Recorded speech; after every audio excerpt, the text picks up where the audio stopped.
Buenos días, buenas tardes, buenas noches, buenas madrugadas, bienvenidos nuevamente a Hey Mando Podcast versión columnitas, porque las columnitas no las vamos a dejar de hacer y vas a tener todos los miércoles a las 19 horas tu info extra de Star Wars de Mandalorian, en este caso otra vez, de nuevo y por siempre, Rodrigo Fida.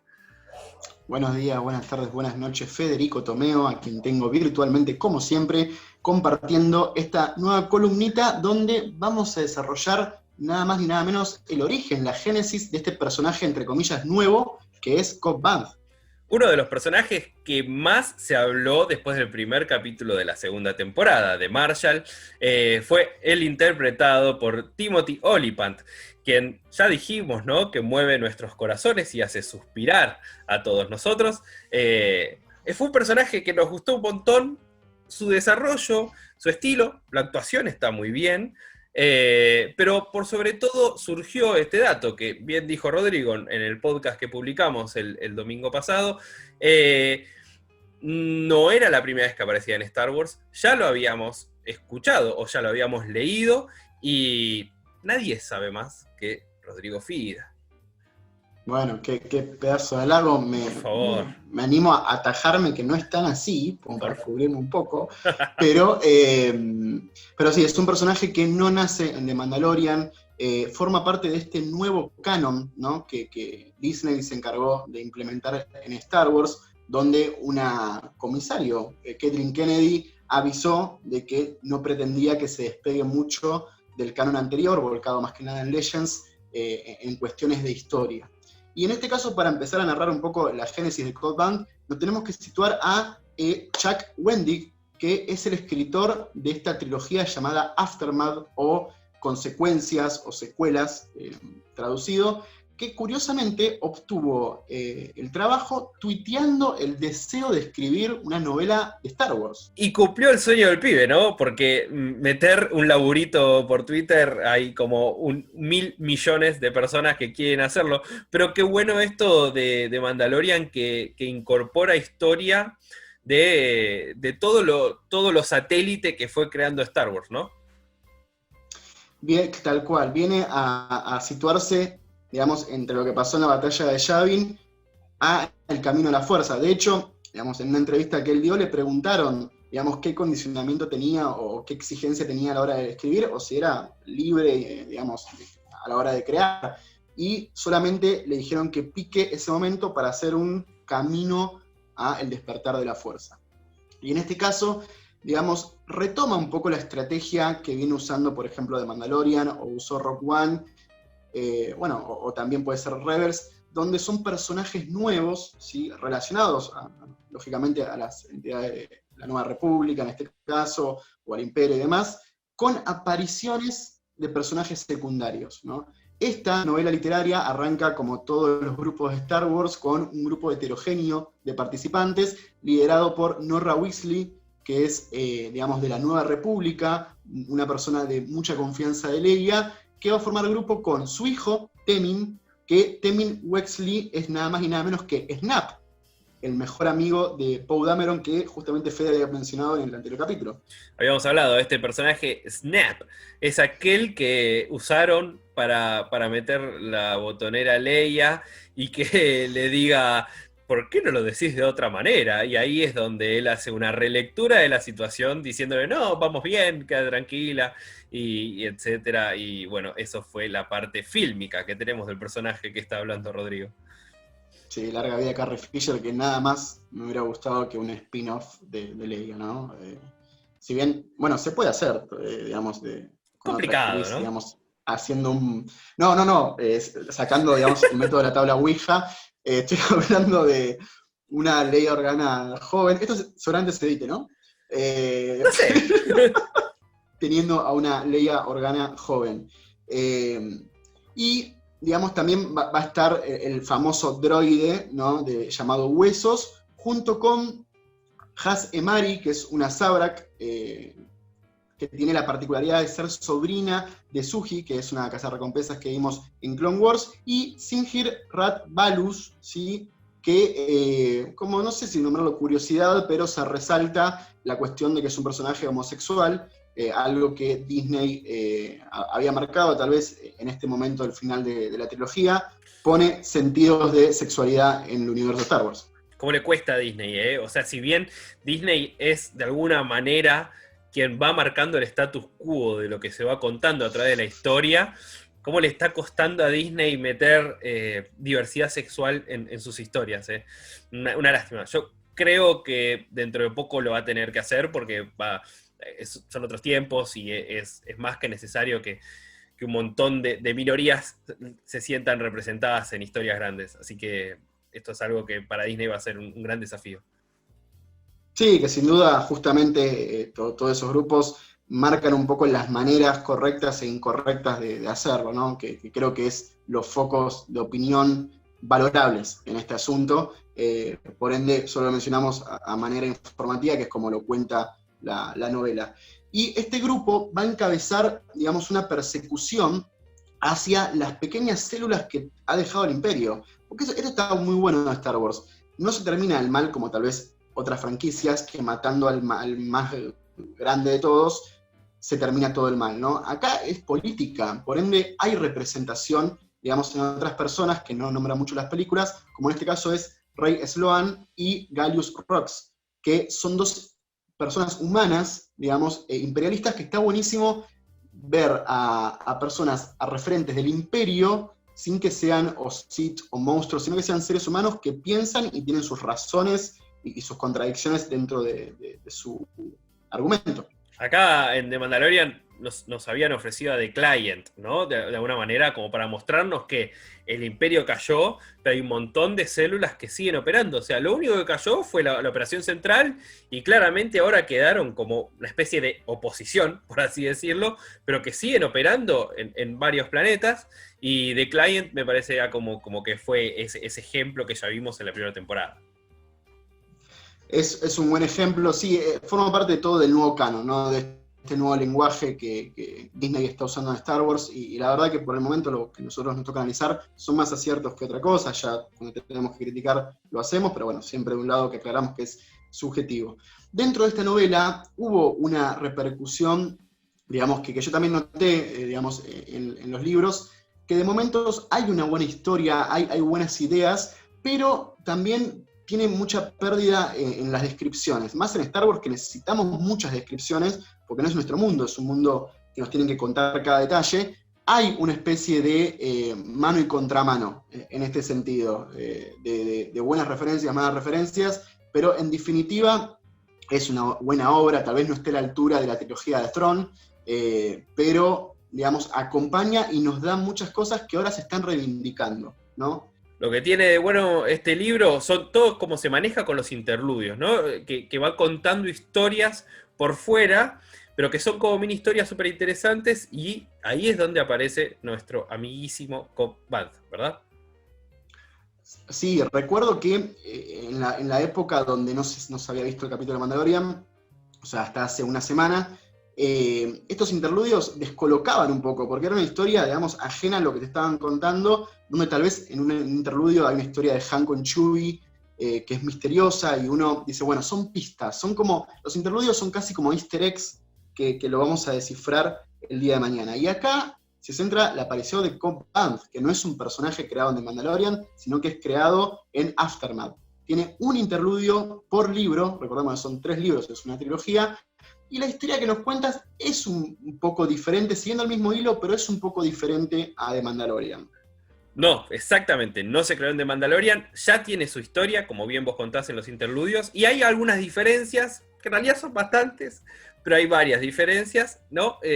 Por sobre todo en quizás cómo consigue la armadura o cómo logra la paz en este pueblo. En principio marcamos la primera diferencia entre la historia literaria y en The Mandalorian, que es tal cual, cómo consigue la armadura. En el libro nos cuentan el interludio protagonizado por otra persona, que es Adwin Charu, que es un asesino, digamos, de los Red Kid Riders, ¿no? Este sindicato que vimos en The Mandalorian, que estaban ocupando a la fuerza el territorio de Mos Pelgo. Este asesino tiene la misión de llevarle un buen trofeo de guerra a su jefe, y va al Sandcrawler con los Yaguas para buscar algo. En ese intercambio, Cold Band le explica cómo negociar con los Yaguas, que era una cuestión de tiempo que el otro no tenía. Y es cuando, acá entra lo que dije hace un rato, que es, en momentos es descriptivo y en momentos no, y de repente aparece la armadura de Boba Fett, y empieza la disputa por quién la tiene. La resolución es muy fácil, que es un tiro de Cold Band a la mano de este asesino, le saca la mano y se queda con la armadura. Por ende, esta cuestión de los cristales ya no es igual. Agradecemos a Aftermath por haber incorporado una quitada de mano, que es algo que extrañamos un montón. Te agradecemos tanto, Aftermath, porque la red de Mandalorian podría sacar alguna manito que otra, ¿no? No estaría para nada mal. Yo sabía que Fede iba a destacarlo y no lo hemos hablado antes, como siempre hacemos esto lo más orgánico posible, pero le encantan las partes que no tienen manos. Cosas a analizar y preguntar después. No, pero eso es la primera diferencia y es la primera aparición en el libro. En la segunda nos presentan otro interludio, o sea, arranca en un momento, pican cualquier espacio sin explicar mucho cómo llegó hasta ahí, donde aparece de nuevo Cold Band junto con una Twi'lek, ¿sí? de compañera, y rescata a Malakili. Malakili es un humano que fue encargado de entrenar a las bestias de Jabba the Hutt, ¿sí? Y cuando Luke mata al Rancor, este personaje se deprime, y ahí es cuando entra Cold Band a retomarlo y darle una nueva misión, que es entrenar o cuidar, mejor dicho, a un bebé Hutt que tiene Cold Band, que lo consiguió, y este bebé Hutt va a ser muy importante para la unión con los Tusken, que lo tienen como un dios, por así decirlo. Así que a mí me hubiera gustado ver un Jabba bebé con un Yoda bebé. No estaría para nada mal, ¿no? Que estén ahí jugando en la arena, ¿no? Que se presten los juguetes, que uno se enoje porque no se presta y ahí Bebé Yoda lo ahorca y lo mata porque Bebé Yoda tiene una fuerza terrible y etcétera. Sería complicado. Difícil, sí, difícil una persona que cuide a Bebé Yoda en una guardería, ¿no? Uh-huh. Pero sí, y acá hay otra diferencia, que no solo es omitir personajes que aparecen en Aftermath, como esta Twi'lek, este humano Malakili y el bebé Hutt, sino también el tema de la unión con los Tusken. La logran gracias a Malakili por agua y por una perla Kyde, que esto sí aparece en el capítulo, pero de otra manera, digamos, ya consigue Malakili esa perla y hacen un tratado de paz. Ese es el fin del segundo interludio del segundo libro, y ya en el tercero, digamos, está la resolución, o sea, es todo muy corto, muy cortito de al pie, por eso son interludios, que en este caso se enfrenta con el líder de los Red Kit Raiders, ya arranca, digamos, en la secuencia de él que está atrapado, y el bebé Hutt emite un sonido que hace llamar a todos los Tusken para que derriben a este sindicato. Por ende, la liberación del pueblo en Aftermath se consigue por manos de él, no participa Mando, y esas serían como las diferencias, ¿no? De cómo obtuvo la armadura, de personajes que se omitieron, y la resolución de liberar el pueblo. Ahora, se ve que a Mando lo metieron ahí en la historia de Cobb Vanth, no como para unirlo, porque claramente Cobb ya tenía una historia bastante armada y dijimos, bueno, le sacamos toda la historia interesante, lo ponemos como escapando y salvándose de pedo y lo subamos a Mando, que es el capo capón, ¿no? Porque... Sí, qué mejor que un cazarrecompensas para robar una escena, ¿no? Sería el chiste fácil y obvio que me arrepiento de haberlo dicho. Sí, y... yendo un poco a la conclusión de todo este asunto, Cold Band, digamos, entró muy bien, pero más que nada para mí de la mano de Timothy Olyphant, digamos, que lo interpretó muy bien, que su belleza hegemónica ganó todos nuestros corazones, pero una interpretación muy buena a un personaje que en el libro, si bien son cortas apariciones, tiene un sentido digamos, muy profundo. Digamos, en el final de estos interludios, se le ve a él una estrella hecha con cicatrices en la espalda que simbolizan que él fue un esclavo. Y es ahí donde retoma o acentúa esta cuestión de que es un personaje, digamos, totalmente sincronizado con el sentido de buscar la libertad, ¿no? Un esclavo, lógicamente un esclavo que busca la libertad no solo de él, sino de todo su pueblo, dado que Tatooine no solo es muy rico en materiales, sino que es un planeta donde toda la galaxia sabe que es, digamos, exportador de esclavos. Sí, Tatooine de alguna manera es un centro neurálgico de la historia de Star Wars y tiene un montón de situaciones para contar. Y probablemente, o quizás no, pero probablemente lo vamos a seguir viendo de alguna manera en The Mandalorian. Pero la verdad es que súper rica la historia de este personaje que nos presentaron en este primer capítulo y me parecía que era súper, súper interesante contarlo de esta manera como para que tengamos un marco teórico un poco más grande sobre Cobb. Está bueno un poco, sí, digamos, descubrir que no es un personaje nuevo, donde siempre remarcamos los que sí y los que no, y también este Aftermath es como dije antes, está lleno de easter eggs, así que no es una mala recomendación leer, digamos, sobre Star Wars, si bien, insisto que no está a la altura de la trilogía de Thrawn, pero, digamos, nos da mucho material para poder entrelazar y que ciertos datos no nos parezcan chocantes, dado que está bueno haber leído sobre Cobb Vanth y después que aparezca, es lindo, es un detalle de unificación en la cuestión creativa. Absolutamente. Así que bueno, espero que les haya gustado. Cualquier otra consulta que tengan, ya saben nuestros canales de comunicación, que es en Instagram, acá nos pueden ir mandando mensajitos. Tenemos también nuestro YouTube, que es Hey Mando Podcast, y obviamente en nuestro Spotify van a encontrar los capítulos semanales. Así que bueno, muchísimas gracias Rodrigo Fida, excelente la columna, muchísimas gracias.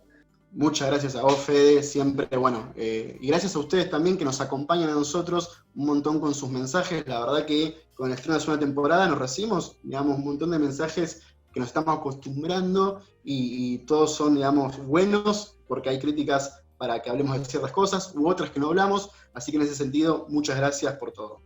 Muchas gracias, hasta luego.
yendo un poco a la conclusión de todo este asunto, Cold Band, digamos, entró muy bien, pero más que nada para mí de la mano de Timothy Olyphant, digamos, que lo interpretó muy bien, que su belleza hegemónica ganó todos nuestros corazones, pero una interpretación muy buena a un personaje que en el libro, si bien son cortas apariciones, tiene un sentido digamos, muy profundo.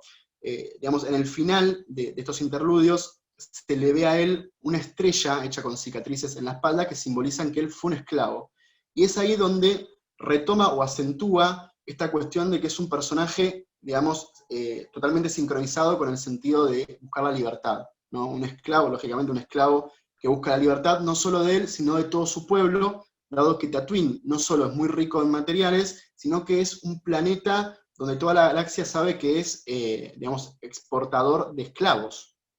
Sí, Tatooine de alguna manera es un centro neurálgico de la historia de Star Wars y tiene un montón de situaciones para contar. Y probablemente, o quizás no, pero probablemente lo vamos a seguir viendo de alguna manera en The Mandalorian. Pero la verdad es que súper rica la historia de este personaje que nos presentaron en este primer capítulo y me parecía que era súper, súper interesante contarlo de esta manera como para que tengamos un marco teórico un poco más grande sobre Cobb.